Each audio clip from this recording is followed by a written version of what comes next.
কত নম্বরে ভোট দেবেন? 3 নম্বরে বোতাম দাবাতে হবে, ভোটার জিততে হবে।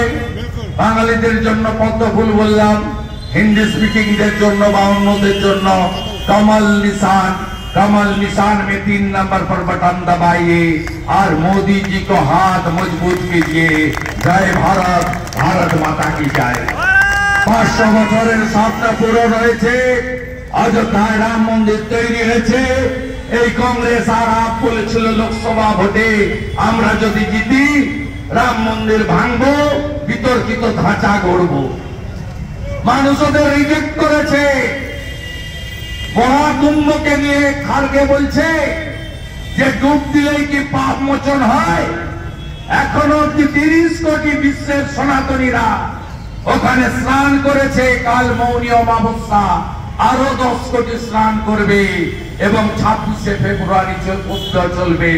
মহাকুম্ভের মধ্যে দিল্লির ভোট, মহাকুম্ভের মধ্যে দিল্লির ভোট। জাগো হিন্দু জাগো, জাগো সনাতনী জাগো, একসাথে ভোট করো, कमल छापे वोट करो। हरियाणा का जीत हमारी है, छत्रपति शिवाजी महाराज का महाराष्ट्र का जीत हमारी है। अब दिल्ली का बारी है। नेता विपक्ष पश्चिम बंगाल विधानसभा नंदीग्रामे करे देखिएছি। মমতা ব্যানার্জি এখন চিফ মিনিস্টার নন, কম্পার্টমেন্টাল চিফ মিনিস্টার। আমার কাছে হেরেছে। 26শে প্রাক্তন মুখ্যমন্ত্রী করব। আপনারা এইবার দিল্লি থেকে এই বিশ্বাসঘাতকদেরকে, এই চোরেদেরকে, এই সৌরভ ভরদ্বাজদের পরিষ্কার করে দিন।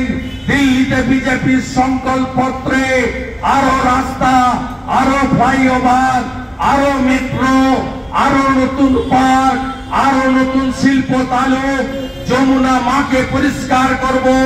কেজরিওয়াল জিকে চ্যালেঞ্জ করেছেন যোগীজি। ত্রিবেণী সঙ্গমে সবাই স্নান করছে, অখিলেশ ভাইয়া ও স্নান করে এসেছে।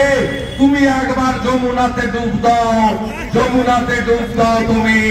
যোগীজি বলেছে, কিন্তু যমুনার যা অবস্থা করেছে মা যমুনার, স্নান করতেও পারবে না। তাই যমুনা মাকে পরিষ্কার করার কাজ বিজেপি করবে।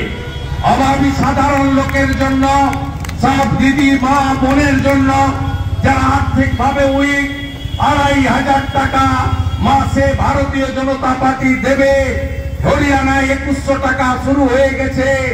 আমাদের মহারাষ্ট্রেও দিচ্ছে প্রত্যেক মাসে। মাইয়া যোজনা ও ছত্তিশগড়ে মাতারি যোজনা একসঙ্গে 12,000 টাকা।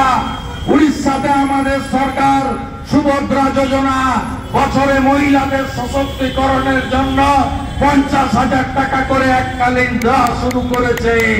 আমরা ওইখানে দেব বার্ধক্য ভাতা।